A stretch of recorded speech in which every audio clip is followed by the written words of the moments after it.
Bleach Revisited. I am Karakura Gold, your host of this series in which we will be reading every single chapter of the Bleach manga, providing critical analysis of the art and narrative, as well as discussion of how these chapters connect to the rest of the series. This is the start of Volume 9, and as usual, we will begin the video with a reading of the chapter that we are currently on. This will be Chapter 71. So, let us begin. This is Bleach, Volume 9, a Shonen Jump manga with story and art by Pfft.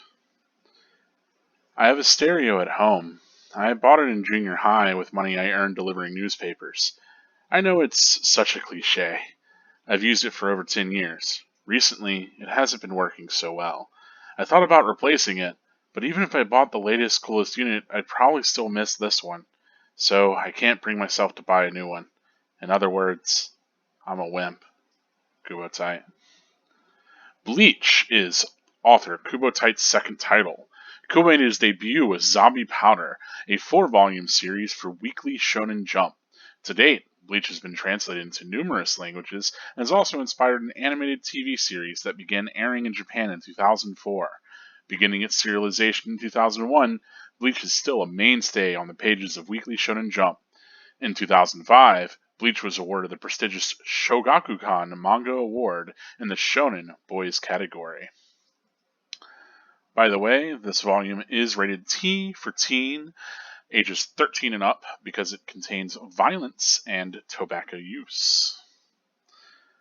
Oh, all of us dream that we are flying the skies with our eyes open. Bleach, Volume 9, 14 Days for Conspiracy. These are the Bleach All-Stars and Stories. We have Yasutora Chad Sato, Uryu Ishida, Jidanbo, Ichigo Kurosaki, Yoriichi, Orihime Inoue. The plot is that on one fateful night, Ichigo Kurosaki encounters Soul Reaper Rukia Kuchiki and ends up helping her do her job, which is cleansing lost souls called Hollows and guiding them to the Soul Society. Eventually, Ichigo grows powerful and defeats the behemoth Minos Grande. Now, Rukia has been condemned to death in the Soul Society. To save her, Ichigo, Orihime, Chad, and Uryu have endured rigorous training. With their feline guide, Yoriichi, they finally enter the Soul Society. But do they have what it takes to save Rukia?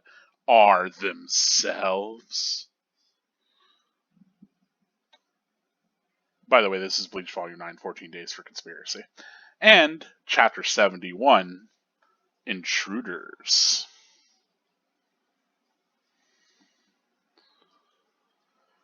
Distortion detected in the western slums. Alert regions 3 through 8. I repeat. Huh? What's going on? Bleach, Chapter 71, Intruders.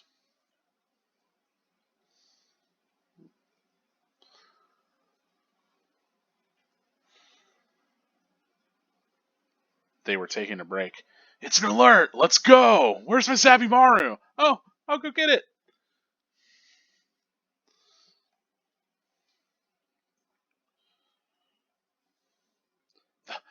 The walls are collapsing. They're crumbling behind us. Don't look back. Run. If the Koryu swallows us, we're done for. Ah! Eh? Huh? Ah! Are you? Idiot! It's a stupid costume you're wearing. Wait!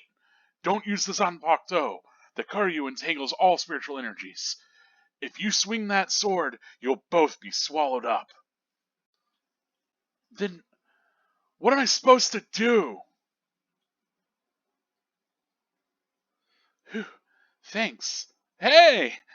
Let's go. Okay.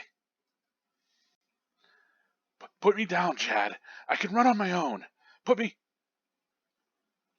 Wait, guys. Something's coming.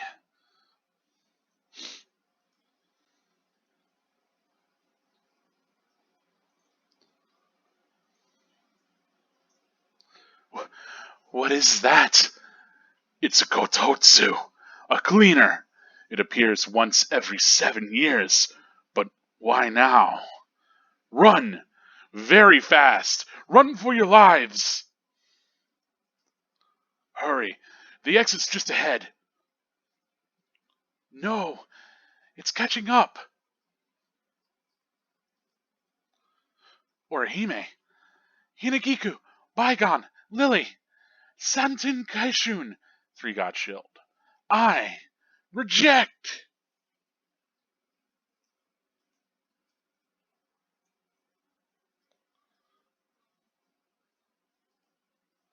Whew.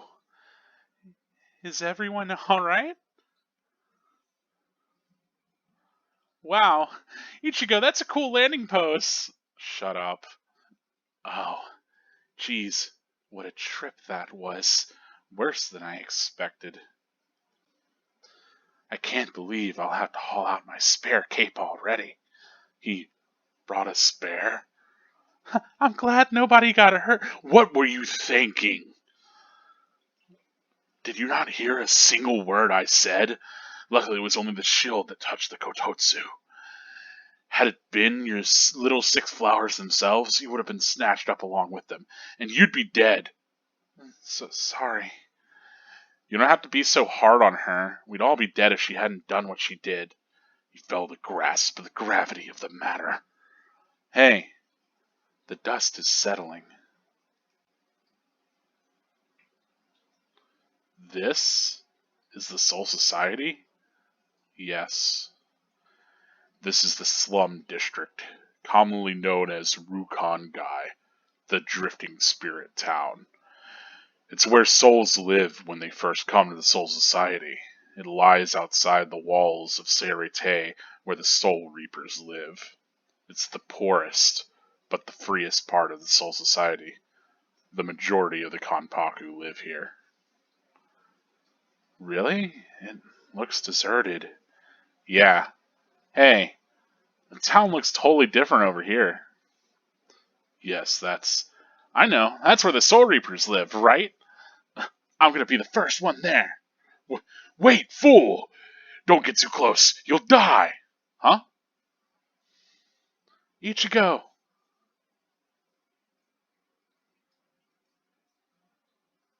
Whoa.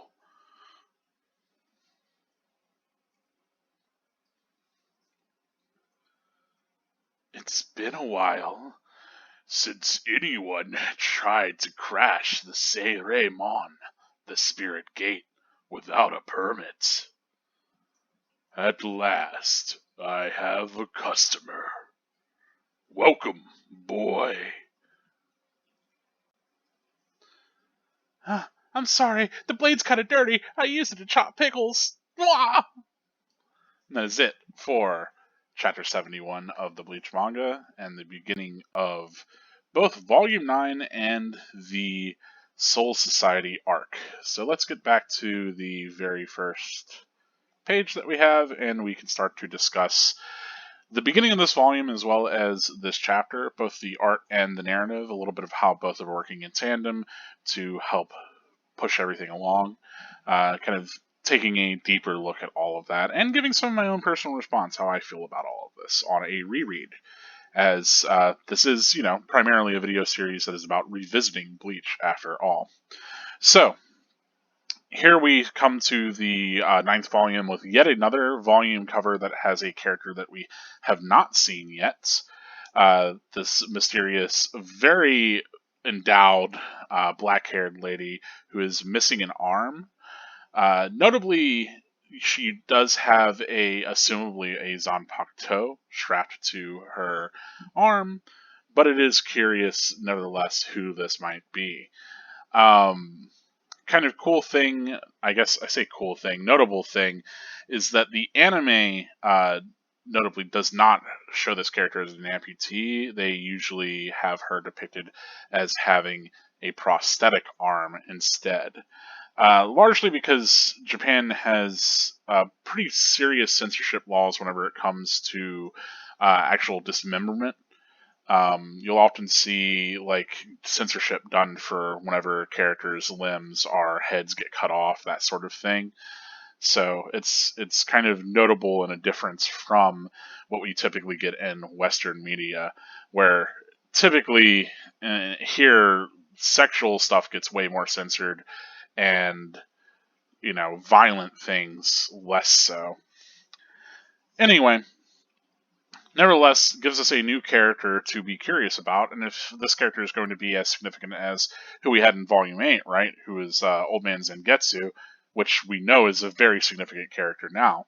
So it leads us to believe, of course, that there will be some pretty prominent things going on with this character, and maybe builds interest. I also like that it helps to balance the female characters that we've had on volume covers.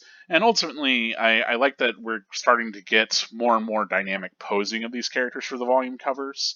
A lot of the earlier ones just had a straightforward depiction of the character, whereas here we have this character kind of in this very evocative crouch position.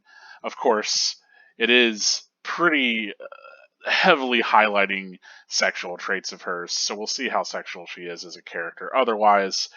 But yeah, curious nevertheless. I think the most notable thing, of course, is that she has this very large sort of wrapped ball in her mouth, and it's curious what that could possibly be, as well as this other thing that seems to be kind of ignited the end.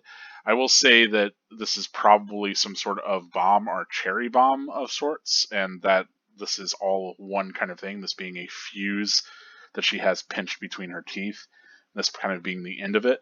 But I could see how on an initial take you might see that as like her smoking or something like that. Especially with or like maybe even incense with like a big fume coming off of it. But no, I definitely believe that it to be a bomb for various reasons. As far as her sword there, I always do try to take a moment to talk about the design of different Zanpakuto as we come across them. Getting to look at this a little bit more, it's got kind of an ornate guard, but otherwise is a smaller blade than we've seen from anybody else. So if we're going to read this as her Zanpakuto, it's interesting to maybe interpret it as her having less spiritual power. Because as we know with Ichigo, his spiritual power is, or his Reiatsu, is so immense that his sword itself is manifested into a larger blade. And so we can maybe read smaller blades as representative of characters that maybe have less of that power, perhaps. Anyway, here we get this insight from Kubo about having this old radio that he can't quite bring himself to throw away, this old stereo.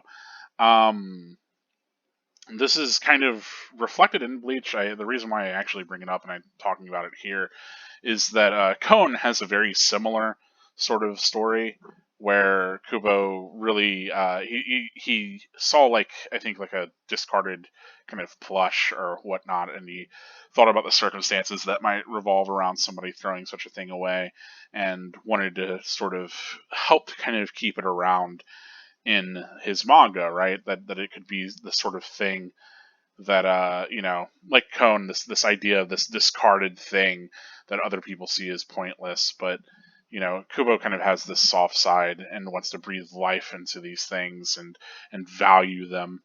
Kind of historically, there is precedent for that in mythology, at least Japanese mythology.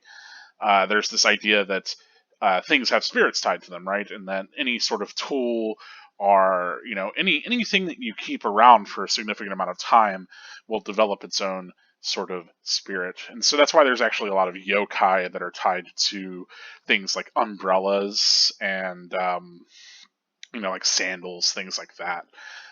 The sorts of things that people would have in their daily lives and use over the course of their life and might even fall into disrepair. And, outside of the mythological, I think it speaks towards just kind of a cultural focus on taking care of these little things that you might take for granted over these few material possessions that you might own throughout your life. So, I think it's maybe a cultural thing. But of course, in our current kind of materialist and capitalist culture, a lot of it's like, things are going to fail. We want to replace them. We want to get the newer, better model. And so that's why, of course, Kubo reflects that he's probably a wimp for not being able to bring himself to buy a new one or throw out his old one, really, right? That he has these more maybe antiquated views, but that maybe aligns better for him if he's going to represent those sort of antiquated views and kind of things that mythology has spawned from, right? That in a lot of ways Bleach does explore these sort of mixed mythologies. So, I don't know. I don't begrudge Kubo for being pretty sentimental in that case. Anyway, we get into our character poem, which is tied to the volume cover character there. Here we get a shot of this tattoo on her arm as well as her bosom again. As far as this poem goes, because we don't have anything about the character yet, we're kind of left to speculate until we get further in. But we have definitely this evocative idea of, having this will or this dream to be able to fly in the sky, right? To be aware of the world around us and to be able to take in everything and to like have that sort of freedom of flight. And so immediately this character is kind of tied towards this sense of maybe not having that freedom or being, shackled to the ground in some sort of way and longing for flight or for, some sort of metaphorical ascension. Of course, literal flight does happen in this volume as our characters plunge down into the Rukon Guy. Of course, here we have our character kind of introductions that we get at the volume of the beginning of the volume. Jidanbo gets mentioned, which that is the giant that we see in this volume. That's how I will be referring to him because we get his name at the beginning of this volume. Of course, if you were reading this weekly, you would not be aware of his name until it gets shared, but here at the beginning of the volume, they include Jidanbo, which is curious. With these collected formats, I always wonder. They did this with Yorichi as well, I believe, where they had Yorichi in the opening sort of volume pages, despite Yorichi not showing up as a character until later on in the volume. But, this usually is a solid space to show us the characters that we would know would be important. I'd probably prefer to have, maybe Renji on this page or something instead of Jidanbo of all people.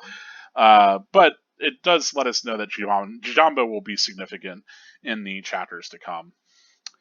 As far as 14 Days for Conspiracy, that is a volume title that, leaves us a lot to kind of consider, right? So it immediately evokes this idea of, again, time. It's something that came up in the earlier videos, that Kubo is now starting to use time a lot more to convey this sense of urgency or tension, right? That they only had 4 minutes to get through the Don Guy. And then we get brought up the other inconvenience of time in this chapter whenever the cleaner shows up, and it only comes every 7 years. So it's very unfortunate that it happened to align with exactly the 4 minutes that they were at that particular part of the Don Guy. Otherwise, there's the idea of there only being so many days until Rukia's execution, right? And so now we get 14 days for conspiracy. And conspiracy is a pretty evocative thing because it makes us think, well, among everything here, what's the conspiracy going to be? Are there going to be maybe Shinigami that help out Ichigo and his friends? And so the conspiracy is those who align with Rukia and against Soul Society? Or is there something more insidious at play within the Soul Society? It invites us to think about those sorts of things. And I think as a volume name, it's pretty good. Anyway, here we get Intruders with a Z as the name of this chapter. It's time for Intruder Ball Z. I don't know. As far as just a chapter name, obviously the characters are intruders into the Soul Society, and so this notion that our volume, our chapter is going to be very focused on them. I think that's fine. Having a Z at the end of it is just a stylistic flair. I don't think it has any sort of other significance. Anyway, here we get all these symbols that I have no insight into. If you know what these symbols mean or if you understand their significance, please let me know in the comments. But it is immediately, as far as the way that I'm reading it, it's just supposed to convey to you that, as we know, Soul Society has this sort of oriental flair to it, this very Japanese sense about it. And so immediately we are conveyed this idea of all these sort of plaques falling into place that is raising this alarm as we have Shinigami beaten feet to go and stop everything. So I love this immediate shot that we get of several different Shinigami running. We can tell from their Shihakusho and their kind of not even sandaled feet really, but the very iconic kind of look that they've been given throughout the manga so far. That we have this rapid response, right? That there's this distortion detected in the Western slums, and immediately that's kind of something that I want to talk about. And maybe I'll bring it up more whenever we get to the part that discusses the Rukon guy. But the idea of heaven having slums is a real bummer. I mean, like, this is always something that's been alluded to in Bleach, where we had this kind of arguments, or I guess these ideas about Soul Society that were being built beforehand, but we had this idea of this very sort of legalistic society that looks down upon humans, that kind of has these very elitist sort of class structure, but it's supposed to be this nice, restful place for spirits to go. And so those things always seemed at odds with each other. And here we're starting to kind of see more of the reality of Soul Society. Maybe something that Rukia didn't really want to admit was the truth, even though we know from her history that she and Renji both grew up in the Rukon Guy before, of course, becoming Soul Reapers themselves. So that was a mode of upwards mobility for them, especially as we start to understand this place as literally being slums. Now, of course, we get Renji and his buddy over in the 6th Division. He's got his friend that is even emulating his tattoos. As far as the significance that those tattoos have, we do not know as of yet.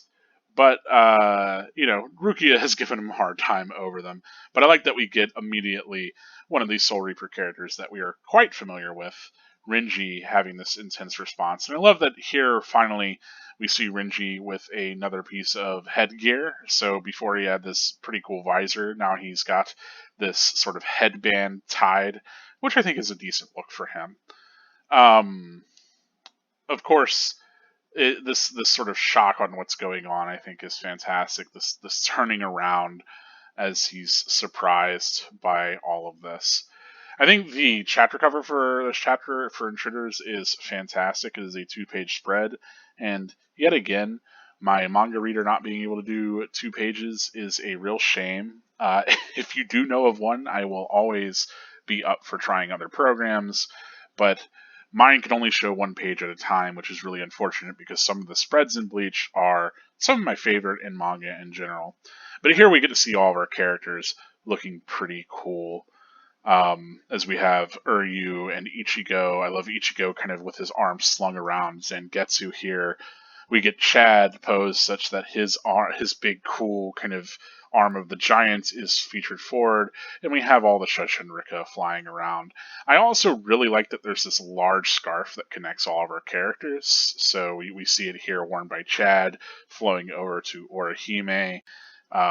If we go back, we see it draped around Ichigo, and here in the foreground, Ishida is even wearing it too. So I like this kind of visual element that's binding all of them, and it being a scarf is, pretty cool. Clearly Kubo really likes draping his characters in these different fabrics or cloths, and so it plays towards this sort of visual that the artist is really familiar with and likes to do kind of cool things with. And I like that we get to see all our characters wearing it in different ways here. So for Ishida, it's very much like a scarf, whereas Ichigo's got it almost as a shawl or a mantle, and that varies here for the others as well. For Chad, it's more scarf-like, and the same thing goes for Orihime. So it's worn a little differently from all of them, but I think it's pretty cool nevertheless. I will say that the immediate kind of connection that I will draw from this is the string of fate, whole idea, the idea of 2 people being bound by a crimson thread of fate is one that is particular to, again, I believe that it is Japanese sort of mythology, or at the very least, like some sort of superstitious detail. So yes, that I think is represented here. I'm not sure if this is actually a red scarf in the color pages or not. I think it might be. Of course, the collected volume does not print these spreads in color. They would have been in color in the actual publication. So many of these pages where we see the characters kind of have this darker texture, and I assume that this page would have had color to it as well, maybe. Um, in the actual publication, typically in Shonen Jump in the weekly, for certain promotional parts of chapters, you would get a color spread a lot of the times, and sometimes you'd even have a few color pages. And if it was a really big event for a chapter, you would get the entire chapter in color. Now, I am reading Bleach in black and white because, one, I'm reading the collected volume format, which was in black and white, and two, I really believe in reading any sort of series inside of the original way that it was produced. I wish that I could have these in color, but unfortunately, these cover spreads are not within the publication for the Takuban or the collected volumes, which is a real shame. But the rest of the manga I would prefer to read in in black and white, and that's for a number of reasons. One, that's the way that Kubo ultimately printed it, and so that's the way that it is meant to be taken in.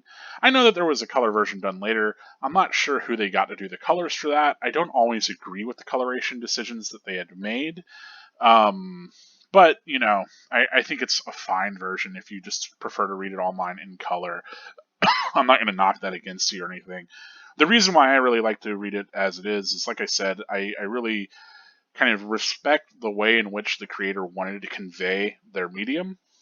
But then, two, I have a real appreciation for the black and white and getting to see a lot more of the inks and getting to see a lot more of the line work done by the artist. And you can lose that in coloration, especially in very bad coloration jobs. I think that is maybe one of the things that is lost a little bit in the coloration of Bleach. Not as much as you would see in maybe Western comics, but nevertheless, the real art that's on display is black and white art, and so I think it should be indulged as such. Because that's ultimately what you're here for, right? You're here for the art. It's a manga.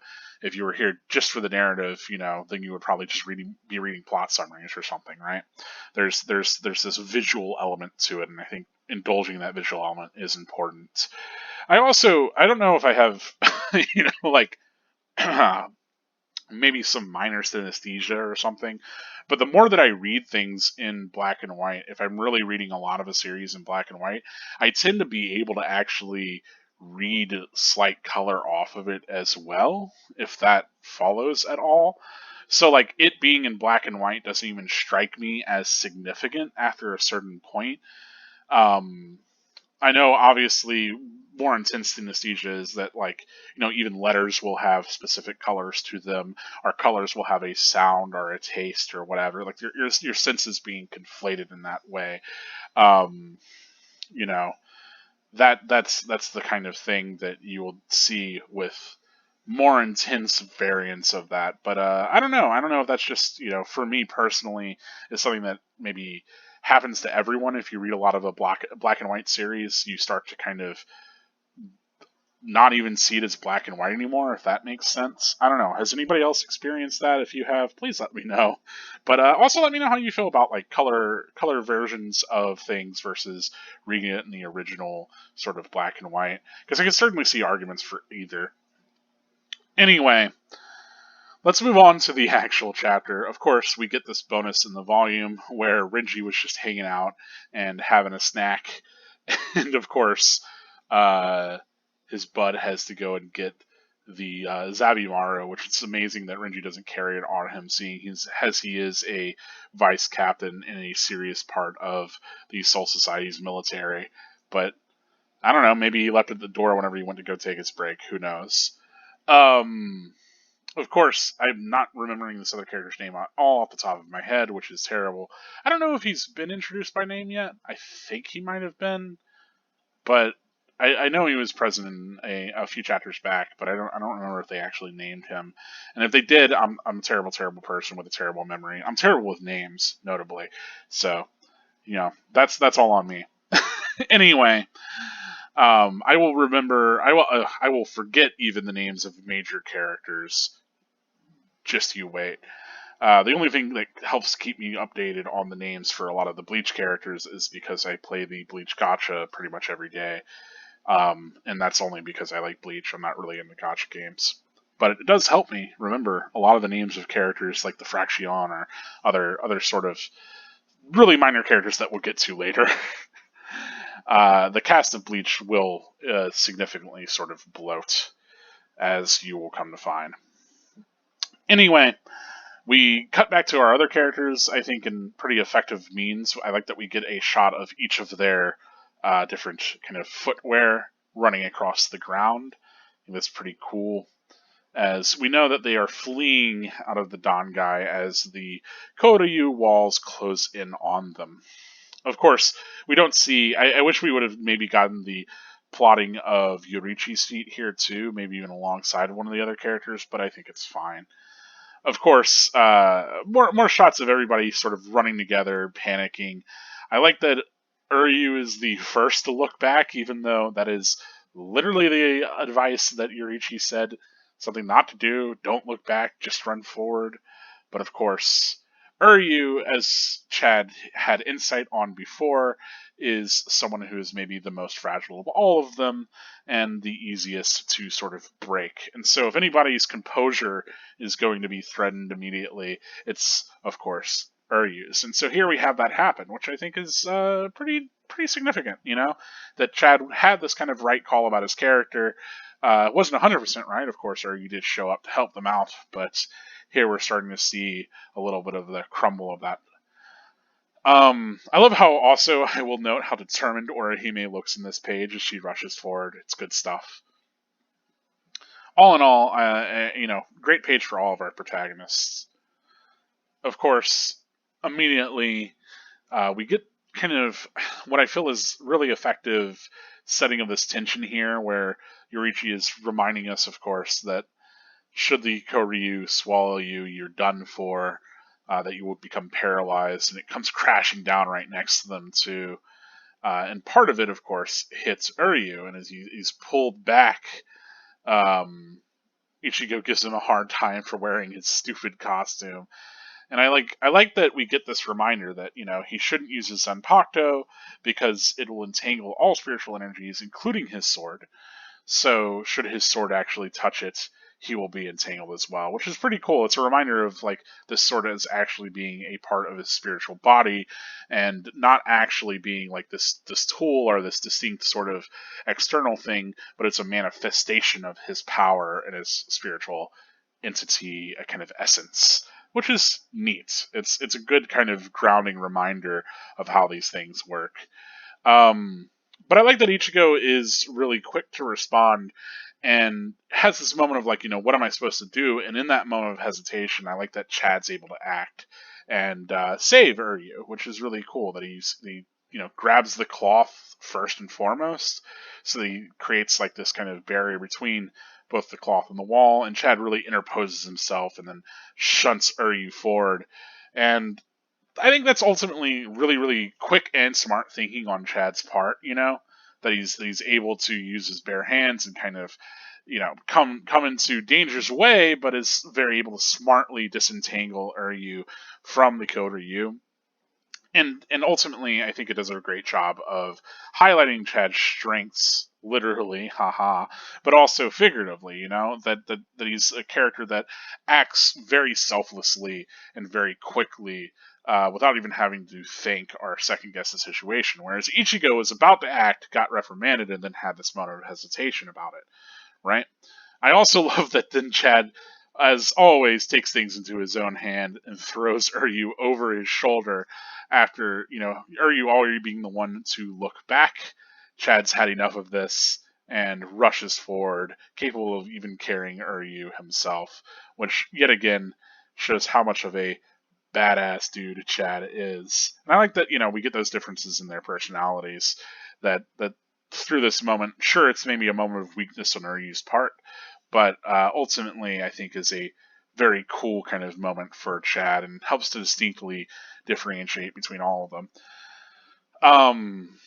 Of course, Ryu tries to insist upon himself, but we've already gotten that he's a very proud sort of character, and I love as he starts to insist, we get this close in on his eye as he realizes that there is something significant coming for them. Um, and yeah, like this yet again does a great job of having this moment where you can't really tell what's going on here, and then we have this yet again a second flashback. So this sort of arrangement gets mirrored, where we have Ryu kind of panicking, this zoom in on his eye, this look at something we can't quite tell, him sort of focusing a little bit more, and then this very panicked zoom in on him yet again, as he realizes that something's coming for them, and we get this light sort of shining out of the Koryu, and danger has reared its head. And I like that, of course, the page ends on Yorichi actually looking back to see what it is here. Because, the idea is that I suppose the Dangai is traversable by other entities, right? So it could possibly be somebody else, or even a hollow, even though the Koryu is meant to sort of ward them from interloping in that space, right? But here, this kind of train, this sort of huge mass with this light pouring out of it, comes forth, and I love just how massive it is compared to our characters, especially that it's this kind of all-encompassing force. And I like the other thing that I like a lot about its design is that it also looks to be made up of that Koryu itself, of those sort of walls. So I think it immediately kind of sells itself as dangerous and imposing, and coming after them even faster. So is kind of a cool element that they have this sense of, oh, we only have 4 minutes and the walls are closing in, and then that gets ramped up even more significantly. And I think that's a structure that we will see repeated throughout the manga. This idea of, okay, you have this really tense sort of scenario, and this is how you're going to get through it. And then whenever you get involved in that scenario, a complication arises to make things even more dangerous. It's not, like some unique story writing that only Kubo's ever done. Obviously, that's pretty kind of straightforward stuff. You typically want to have a story that's built around a basic premise and then a complication and then some sort of cathartic climax or resolution to that complication that speaks back towards the premise itself, right? So if our premise is we have to escape through this very dangerous, like runway, the complication is now there's this train that's chasing after us, this cleaner that is threatening us even more, and of course, the conclusion is that Orihime uses her Shunshin Rika to help to get them all to escape just in the nick of time. So, all in all, it's a very effective kind of miniature story told within just this chapter, and I think that's one of the things that kind of elevates the chapter a whole lot. That we get the introduction of both the threats, this kind of complication, as well as the conclusion to it. And you could say, oh well, the fact that like maybe they didn't leave off on this or make it like a bigger thing that went through multiple chapters might be an issue. But here, obviously, time is of the essence, and so this being kind of a threat that is very quickly arising and then also barreling down upon them and then gets responded to in quick tandem, I think helps to build the frenetic pace of this scene.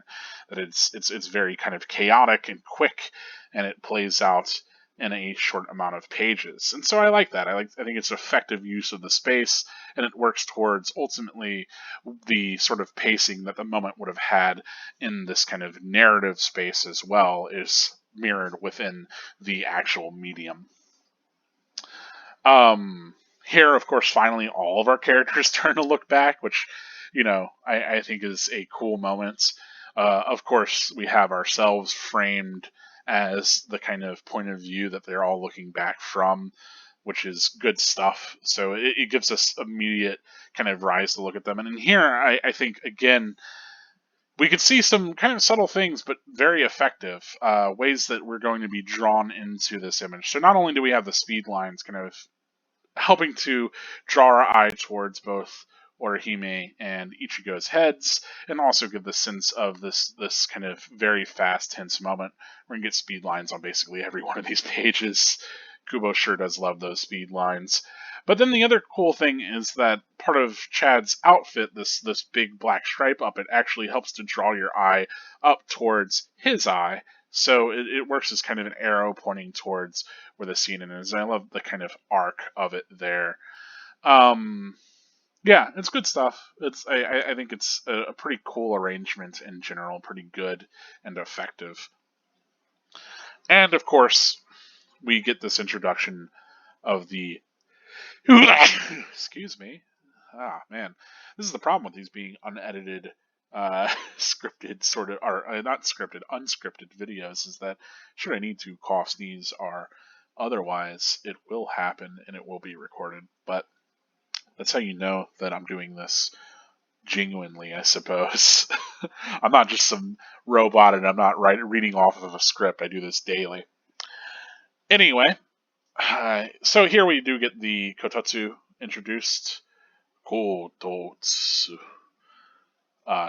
It is the cleaner. And so the idea is that it appears once every 7 years, and assumably is meant to kind of flush out anything that manages to linger in the Dangai. Because as we know, the Koryu just kind of paralyzes you.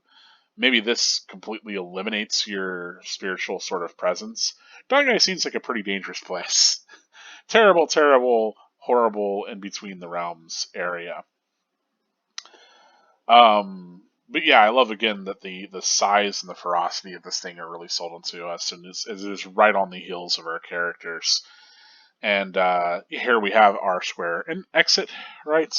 That has been opened by, assumably by Urahara using his Senkaimon gate, right?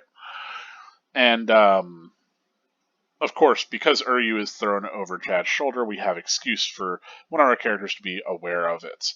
I like that Orihime is the one to kind of look back and protect everybody else, that she takes the initiative on that.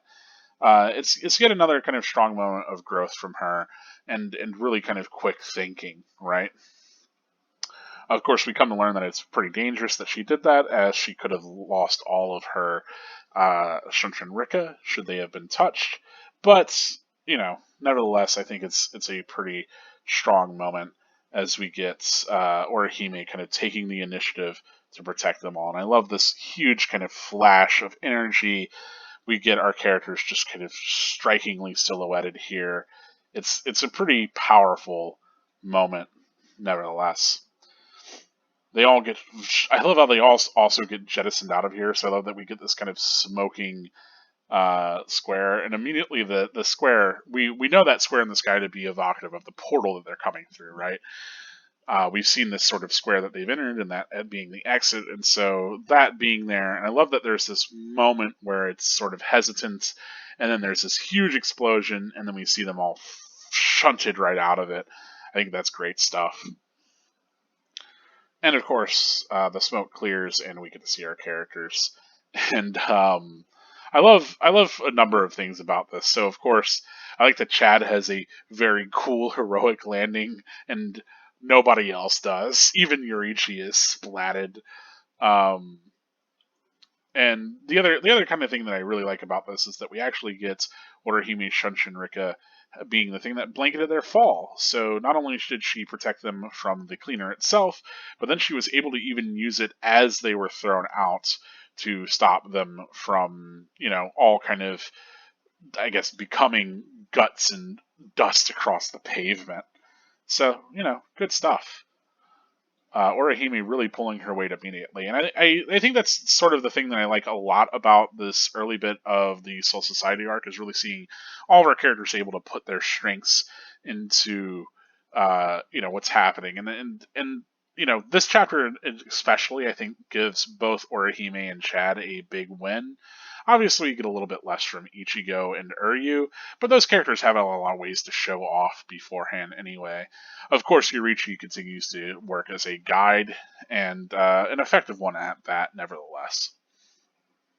I love that Orihime calls it a cool landing pose from Ichigo as he is ass up. But yeah, I immediately kind of, I like that all of our characters start to get their bearings. I love Ichigo just kind of sitting squat on the ground like that as everybody else is coming to. Of course, the gag that Ishida has a spare cape, that he anticipated his other cape getting blown off, is pretty good. And then, of course, we get this sort of gag of Yurichi just headbutting Orihime, and really giving her a hard time. I love that Ichigo kind of comes to her defense. I think that's a great moment where he expresses that they all would have died if she hadn't done that, which is, it's pretty sweet. I like that every time that we get Ichigo kind of really, not just coming to Orihime's defense, but really kind of being defensive of any of the friends, or being able to kind of understand their situations, or see what their actions were as being, worthwhile. I think that speaks towards Ichigo really having a lot of empathy for others, even in these extremely dangerous situations. Of course, we pan out and we get to see the Rukon guy, and immediately these are these sort of old style Japanese houses. It looks kind of quaint, but it is pretty much a slum, right? I wish that we would have seen these in maybe even higher states of disrepair. We certainly see that they're not wonderful places to live, and they have cracks in the buildings. Some of them have some overgrowth. There's stones on this roof. This one doesn't even have a door. It just sort of has this slant to put in the way. So, I'm kind of okay with the way it's depicted. Obviously, some of these trees being withered helps to give it that sense, but whenever you look out the back here and you just look at these back houses and some of these other trees, maybe in the mountains, maybe it feels a little idyllic instead of like the horrible hovelly slum that it's meant to be, right? Of course, here we are told finally that the Serite, the Quiet Spirit Court, is where the Soul Reapers live. That there are these walls outside the Serite, and everyone else tends to live in the Rukongai, right, the drifting spirit town. And so most spirits are not soul reapers. Most spirits are just regular spirits of the dead, and they get to meek out their existence in the Rukongai. It's mentioned that it's the poorest but freest part of Soul Society, and you have to wonder exactly what they mean. I assume the idea is that as a Shinigami, you live a pretty regimented life, and you're beholden much more to the laws of the Soul Society, right? But if you live in the Rukongai, maybe those laws are less applied. I mean, you have literally all the spirits of the dead to account for, and so they just kind of make their living there. I did mention I wanted to talk about the Rukon guy a little bit more, and the disparity between this idyllic sort of notion of a afterlife or a heaven and the reality that we come to see here. We know that Rukia was once a child living in the Rukon guy along with Renji. That much has been told to us, but we haven't really seen the significance of that before. Of course, they said Rukon district, I think, before, but that was just translation discrepancy. Rukon guy is how it gets referred to from here and throughout the rest of the manga. And yeah, with them being citizens of the Rukon guy, you wonder kind of, obviously they would want to become Shinigami for different reasons, and maybe we'll get that answered later on. But you wonder why, or not Orihime, why that was never really conveyed that much by Rukia. She always sort of had a only tell you how much you need to know kind of foundation for how much she shared with Ichigo, especially whenever it came to the Soul Society. But even still, it's rough that she has that moment where she's talking to Yuichi, right, the spirit that was in the parakeet, and really kind of reassures him about the Soul Society. She explains that it's this place where he won't have these sorts of hunger or these other wants, right, because he's a spirit. That, it'll be fine, but, you wonder why this place has to be a slum, right? Because it's like, do they have a currency? why can't these spirits live in a kind of nicer space? Like, is there only so much space for everybody to live? Is there only so many limited resources? It's not like people need to eat, so what then is driving the economy if not survival, right? And if there is an economy at all, but we definitely get the sense of there being one, and the fact that people can be poor. And obviously, if you die, you become a spirit and you show up somewhere else. You don't have any sort of possessions. But this does create a very strict sort of hierarchy, right? Where there are the sort of poor slum folk, peasant kind of spirits that live throughout the Rukongai, and they make a majority of the people, and they're the Shinigami, which are these sort of militaristic caste that fights the Hollows, but also enjoys a bit more luxury. And this isn't too dissimilar from kind of older eras in Japan, right? Where the samurai caste was definitely living a better life than the peasant caste, right? So I think it's meant to be kind of intentionally reflective of that. I think the reality is, of course, samurai didn't always have it quite so easily, and especially in some era, they had to even take up other jobs on the side, sort of in secret.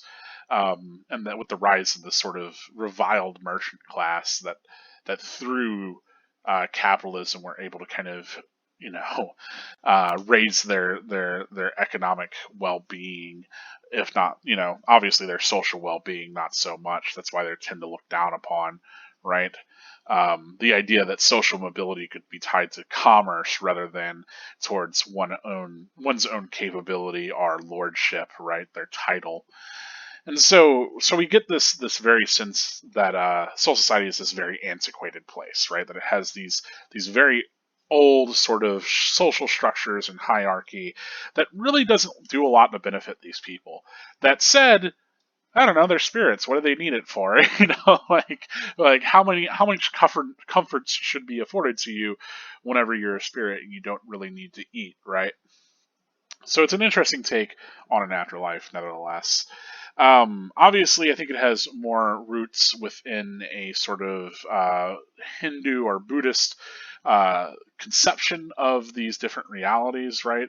Or these different realms of afterlife that you would go to, pass through, and then be reincarnated from.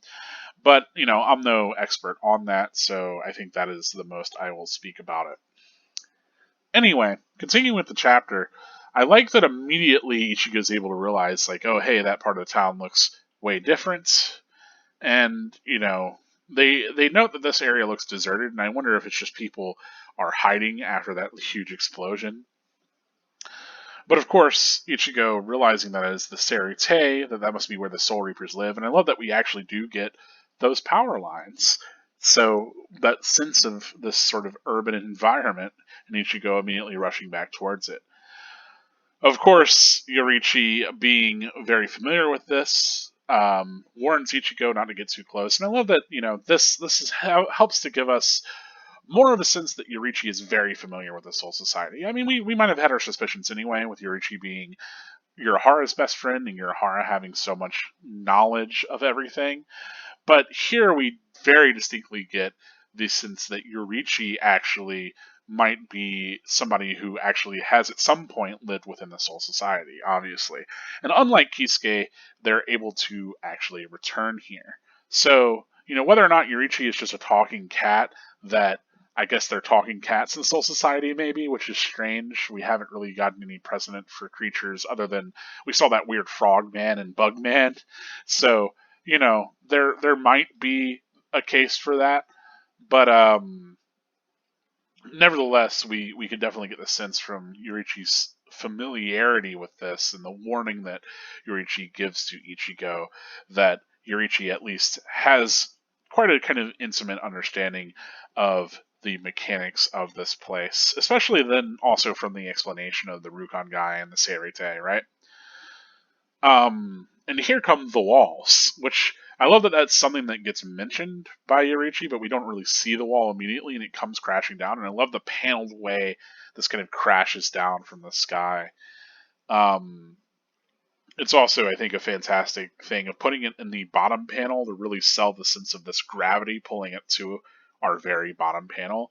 I don't think it would have the same weight to it where up here and then other things happen beneath it. Um, and I think this is a fantastic use of really zooming. I love that because we got that stage setting of seeing all the houses before, the magnitude and scope of this is really sold to us. And I love that's one of the things that we'll start to see a lot more in Bleach going forward is these really larger than life kind of moments or this sort of scoping out to show just the sheer kind of size or force or significance of something. Here, I do really like this moment of our characters sort of having to brace themselves against this gate crashing down, and I like that we get a cool reminder of the Sonrei glove that Ishida has, and all in all, good kind of moment to really sell the significance of this gate crashing into place. Um, in front of this huge and imposing gate, as Ichigo runs back, here we have this immediate text that's coming from somebody that we haven't seen yet as Ichigo turns and he's immediately cast in shadow. I think this is a great moment. Both getting the text and then having Ichigo being shaded this way really sells him being overshadowed, haha, by some other entity. But the idea that it's been a while since somebody tried to crash the Spirit Gate without a permit, right? So the idea that Soul Society hasn't had this sort of intrusion in a while, but that it's not without precedence. That's something worth noting. And we get this giant character. Of course, we know it's Jidanbo from our opening of the chapter, but here Jidanbo says that he has a customer, right? And we have to wonder exactly what Jidanbo's role here is, but if you are acutely aware, you can actually see the Shihaku show of a Shinigami worn by Jidanbo. So this is the first Shinigami that they encounter within Soul Society. And, assumably bars their way from the Saber-Tay along with this wall. Of course, we cut back to Renji and Zabibar is being brought back to him, and he used to chop pickles, which I think is hilarious. But that's it for this chapter as far as the visuals go. As far as my take on it, I've already kind of tipped my hand there. I really do love this chapter. I think it does some great things for our characters. And I love any sort of chapter that shows our characters working in tandem against threats. I think it's really cool to see our main cast have their different traits really shine in those ways. And then I also like that, even though we don't get a lot to really show off either Uryu or Ichigo, we still get maybe some of their negative traits, right? Ichigo rushes in. Uryu, his composure sort of breaks, that he doesn't 100% listen to the rules laid out to him and he looks back, that whole thing, right? So we're starting to kind of develop these characters in these different ways to understand both their strengths and weaknesses. And I think that's cleverly done. Done in a way that, is still threatening, but innocuous enough that, none of but like we can understand them being put in this situation and getting out of it without it really ultimately costing them their lives. So it all works and it all feels appropriate, and I think it's a very strong kind of introduction to the Soul Society, especially the idea of these two different sort of worlds as well. So not only is there this bifurcation between the Soul Society and the realm of humans, but even within the Soul Society, there is literally a wall that divides the upper class Saber-Tay from the slums of the Rukon guy. And, I said, in speculation that maybe those slums next to the Saber-Tay were abandoned, maybe people are just hiding because they all crashed down. But it could be that nobody is living there in the immediate vicinity because they don't want to be next to these large walls that can slam down, or they just don't want to be reminded of the upper class Saber-Tay all the time. You look out your door, like it would be like if you lived in a hut and across the street there was some jerk living in a mansion. You have to go out every day to cut your grass with like a shear and the guy across the street has a riding lawnmower that he employs somebody to ride around and cut the grass with. You get frustrated with that after a while, that extreme sort of class difference, and that those reminders of the things that you aren't afforded, and seemingly for no reason. Anyway, as far as if that's the truth, we will come to find out. But it certainly is evocative of that, at least for me. So I think this chapter does a lot to really help build up the characters that we do have, as well as build up Soul Society as this place that we have gone to. I think one kind of pretty easy criticism that I think is worth maybe leveling against Bleach is that not a lot really gets done with a lot of these settings. I think Karakura Town works decently enough as a setting, though, maybe more could be done with that urban environment. We could have more of a sense of it than what we really got. But, I think it's quaint enough and it works. Soul Society, however, I think is a very rich environment that gets built up and has a lot of kind of elements to it. But as far as how well that gets leveraged, that's something that I think is more up for debate. Anyway, all in all, I do like the chapter, but we're already an hour in, and I do have to get to the spoilers, talking about how this connects to the rest of Bleach. So, let's get into it. Immediately, we do get Kukaku Shiba on the cover here. It's neat that she has a Zanpakuto. I don't think she ever ends up using it within the entirety of the manga. I'm trying to remember if she actually uses it to ignite her cannon or not, but I guess we'll find out within this volume, won't we? But I don't remember that it ever really comes up. I mean, she ends up only playing a kind of minor role anyway, which is unfortunate because she does get a whole volume cover here, and we do get to see her, I guess, whole ass and thighs. This is really ridiculous. This is kind of over the top. Like, come on, Kubo. Kubo is definitely known for drawing sexy kind of women sort of thing, much more mature women, than a lot of his contemporaries, but geez, man, you don't have to go that far. Anyway, nevertheless, Kukaku is looking pretty cool here, so I think that's fine. Obviously, drawing the parallel between her bombs and the large spherical nature of her breast, I think is very clear here, as well as the three of them are held into the center of our attention in this illustration of her. One thing I will say that I do like is that we get to see her head kind of scarfed and tied together in this way. And I don't know, maybe it kind of gives me a visual connection to Ichigo in this sort of way. As we know, she is essentially his aunt, or a cousin of his even. As far as her character poem here, obviously evocative of the fact that she uses the cannon to help them fly over the wall. But the idea of kind of having these ideals that would see you rise up and be able to kind of be above the sort of current situation you are in is really kind of evocative of her as being a citizen of the Rukongai, and even maybe in this Shiba family that has fallen from grace, right? That she wishes to return to this kind of high area, and maybe that's part of what's driving her whole fireworks deal. Nevertheless, it's a pretty neat poem. Let's get into some of the other connections here. Of course, Renji not knowing what's going on is typical. Now, whenever we get back to the Don guy, I will say one thing that kind of threw me for a loop, and I think is pretty significant, is that the cleaner is mentioned to only show up once every 7 years, which is insane because I'm pretty sure Aizen later banishes it in the Don guy. But if it only shows up once every 7 years, then that doesn't make sense anywhere timeline wise. I guess that they're a different part of the Don guy, and it's technically the same year. But I'd like to know the exact mechanics of how that works. I don't remember that he summons it or anything. Anyway, Ishida, I will say, Ishida's Quincy trappings being something that almost costs him his life until a human character is able to really rescue him from that is both telling of Ishida, both in the past, but obviously in the future, right?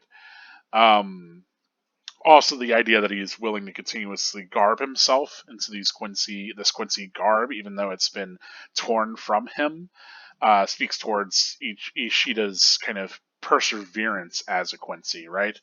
That even though he loses his powers, he regains them. He has this sort of whole thing where he's got another cape prepared, or alternatively, Ryukin is capable of preparing him with another cape metaphorically. But then, that kind of being the sort of thing that we get later on as well in the Thousand Year Blood War, where we have Ishida really seemingly kind of turning away from our protagonist and enshrouding himself in this Quincy shroud yet again. But as we know, it's the connection that he has to other people, and it's all just for show rather than truthful. It's good stuff. I don't know that that's meant to be 100% evocative of the nature of Ishida. That his Quincy shit keeps dragging him into nonsense, and he keeps kind of still insisting upon it. But the trappings of the Quincy being important to Ishida is something that we'll see kind of maybe visually brought back. Of course, Chad throwing himself into danger to save somebody is really sweet. As we know, Chad will continue to sort of do that, and then later on will not be strong enough to survive that danger himself. Now, as far as her using Sansun Keshun to reject the cleaner, obviously she is not rejecting it itself. She's just rejecting its capability to pass through the shield, which I think is pretty smartly done.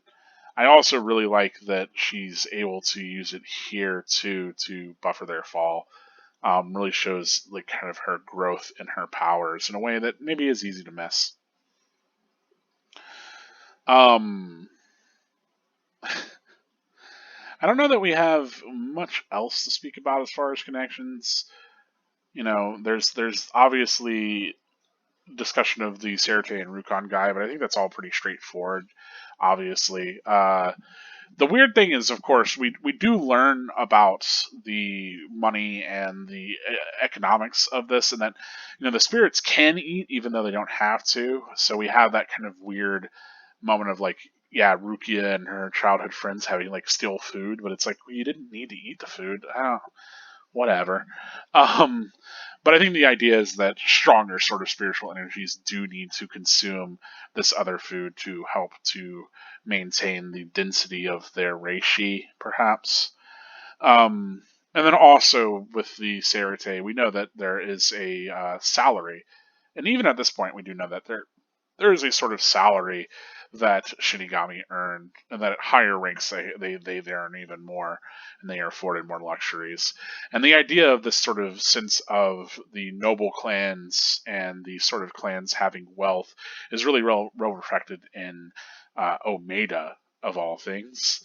But I love Omeda for that, of being like a kind of first indicator of the sort of glut and avarice that is inherent to the Soul Society's sort of noble or so-called noble clans. As much as Byakuya tries to dress himself up in the fineries of being sort of this law-abiding, elegant figure, I think he benefits from it just as much as anybody else does. Um, he's just, he's Omeda that doesn't wear the gold chains but has a nice scarf anyway. Yeah, you're not fooling me, Byakuya. I see through you. Anyway, um, of course, those sorts of injustices and that dichotomy between the classes is something that we come to find is fueling all of our antagonists in this arc. Not just by Akua and his loyalties here or there, but also I think with all three of Aizen, Tosin, and Gen, right? That all of their sort of struggles are born out of the inequity of Soul Society, and that obviously Gen is frustrated with the fact that people could take advantage of these so-called lesser class sort of citizens and really even abuse Matsumoto, who he had this connection with. Um, And so he wants to get back at both really Soul Society, but ultimately at Aizen for that, right? But Aizen is emblematic of the way in which Soul Society treats these sort of people that they look down upon, these Rukungai citizens. But even more than that, we get that from Tosin, who sees this great injustice in the way that Soul Society allows for people to essentially die and nothing to be done about it, and for the great loss that he had felt. That there these sort of internal politics could work against somebody, and that there isn't really justice here whatsoever. Instead, it just favors the those that are on top, right? The nobility. And so he's frustrated with that, especially because he's had great personal loss related to it.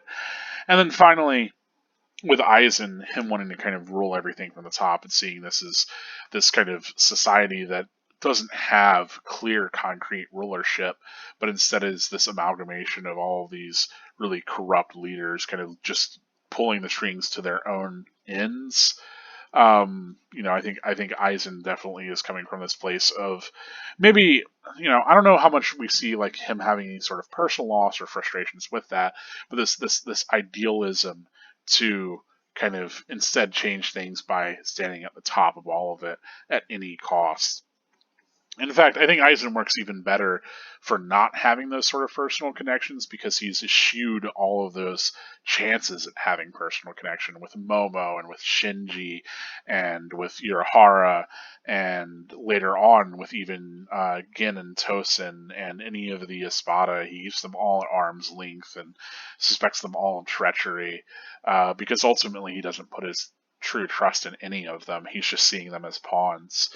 And I think that's the tragedy of his character and his story is that he might have been able to actually see his dreams fulfilled were he not to look down upon others in the ways that he does. Anyway, um, of course, to bring this all back to this moment, I think it all arises out of exactly what we see here, this dichotomy between the ways in which the different souls live. And that sort of imbalance in a societal structure giving rise to this trauma and these sort of rebellious characters is certainly something that's inherent in Bleach anyway. So it's neat that we get continually to explore these themes of society and the individual within society and how they kind of handle things, not just from the perspective of Ichigo, but also from all these other characters, right?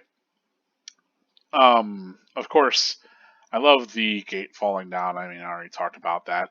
But the idea of there being this ridiculously over the top sort of wall between the two realms, that like it's that insurmountable, basically, that the distinction between the two, from the Seirete to the Rukon guy, that crossing over, as much as we see the upwards mobility really reflected within characters like Zaraki Kenpachi or Abarai Renji, right? That we have these characters that have proven that you can move up. Those tend to be pretty exceptional cases, I think. That for the most part, people don't just become a Shinigami. In fact, a lot of the characters that we do see move up from the Rukon guy into the ranks of the Shinigami, like Ichimaru Gen or Zaraki Kenpachi, these are like once in a lifetime geniuses that have really defined their generations in different ways. That said, characters like Matsumoto, characters like, Rukia ends up becoming captain too, so can I really say Rukia or Renji? But characters like Matsumoto or Renji, maybe they represent somebody who's not just some sort of genius, but is capable of seeing themselves kind of become a Shinigami and rise out of their poverty in the Rukon guy, nevertheless. But for the majority of people, I think the idea is that this wall is as literal as it is metaphorical, that this is as impossible a world to kind of penetrate as it is for humans to really enter the Soul Society otherwise, right? Of course, here we get reminder that it's been a while since anybody tried to crash through here without a permit. And as we've come to learn from Spirits Are Forever With You, and I'm not so much Can't Fear Your Own World, but Spirits Are Forever With You does invoke this idea of, in the past, there having been this very large sort of internal conflicts within the Soul Society, right? And so the idea of, the Soul Society has had its sort of um, intruders and interlopers, I think is really cool. That this isn't the first time that they've had to put up with this. And, if you think about it, of course, we know that they're a very militaristic society. That the Gote 13 is essentially built out of this original band of thugs that then gave order to everything and kind of defined the territory. And if you read that as a historical analog of course, we had all these different clans. They had these leaders that gathered men with weapons, and the strong really defined the rules. And then those clans ended up becoming the samurai clans and essentially defined what was nobility through their bloodlines. And, that being kind of the natural way things ended up, really is reflected here in the ways in which the Shinigami caste has arisen. And I do like that a lot. I like that the Shinigami caste isn't just like, there aren't just entities that are naturally Shinigami, that it is, in fact, this social class that was invented and kind of arose out of this era of conflict with Hollows and Quincy and all of that.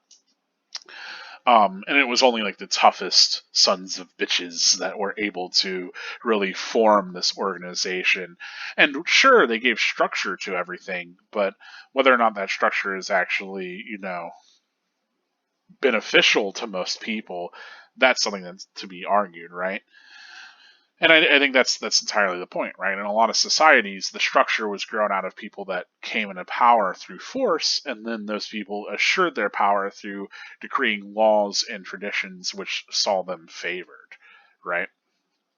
So, having these constant migrant citizens, these sort of kanpaku spirits enter their society, of course, those are the ones that have less, both in the terms of, wealth and respect and all of that. Um, but, that is just how it is. Anyway, um, of course, Jidambo, cool character. I like that we get a very imposing sort of first meet with him. And we learn a lot about the nature of these Shinigami through him, too. I think he's certainly nobler than a lot of the Shinigami that we get later on. But it is cool that, he has longed to sort of have an actual challenge and to get to do his duty, even though his duty specifically needs something bad to happen. And I think that's the maybe the issue that a lot of the Shinigami have, right? Is that, you have essentially this society that is formed on the backbone of having these military figures, that the reason that they get to live in this upper echelon of the society is because they are the keepers of power, and they're able to wield that power against a threat. But you need to have a threat in order for that to be significant. And of course, Hollows end up being a pretty continuous threat, but anyway, for characters like Jidambo, don't get the sense that he's fighting a lot of Hollows, so he's probably happy to have somebody to actually go toe to toe with. All in all, that's all I really have to say about the chapter. If you see any other big connections to other sorts of things, I don't know that Jidambo representing this kind of larger enemy that has to be taken down. I think Kubo in general kind of doesn't handle fights against giant enemies all too well. They tend to be kind of anticlimactic or not very dangerous. Yami immediately comes to mind, but I don't know.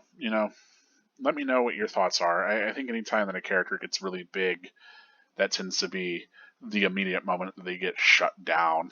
Um, now I'm thinking of even characters like Pernida, or even, then Mayuri, the first time that he releases his massive sort of Bankai and immediately gets shut down.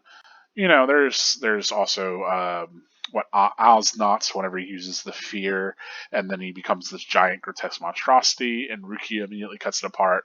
So we have this presence that the time that a character shows up very large and imposing, they immediately gets destroyed for it, mostly to show how powerful these other characters are. It's pretty consistent throughout all of Bleach. Maybe it's a death knell to be big and huge, which is sad. Look at Chad, happens to him. Um, but I mean, we get that I think most iconically with Grand Fisher, right? And if we're to read everything to come out of Ishin, the idea that the truly powerful characters are able to compact their Ryatsu to kind of keep their power sort of sealed and small is telling towards the sort of imagery that Kubo wants to give of the characters that have these sort of smaller, more compact, but more capable forms. And I think that's ultimately why whenever Ichigo awakens his first Bankai for Zangetsu, that it is that smaller sort of blade, that it is this compression of all of his power, because that reflects again the sort of consistent visual imagery that we're going to get throughout Bleach. Whew. Anyway, that's all I have to say for this chapter. Thank you so much for watching this video. It's been a longer one, I know. Typically, our volume start and volume end videos ends up being the longer ones. But welcome to the Soul Society arc. I hope you enjoy your stay.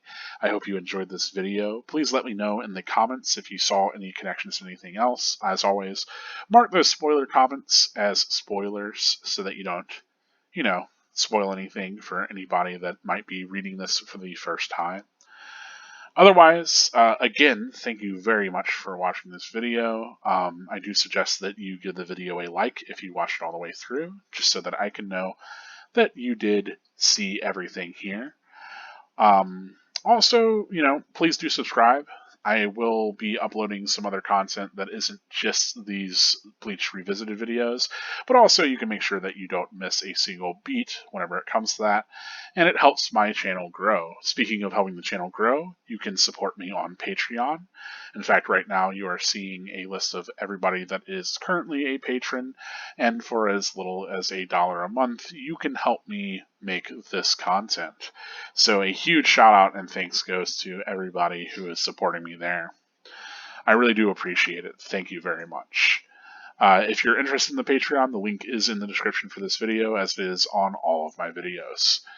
So, without further ado, I will be signing off. Thank you so much for sticking along with me throughout this journey into Soul Society and this series as we read all of Bleach. This has been Karakura Gold, reminding you that spirits are forever with you. Stay gold.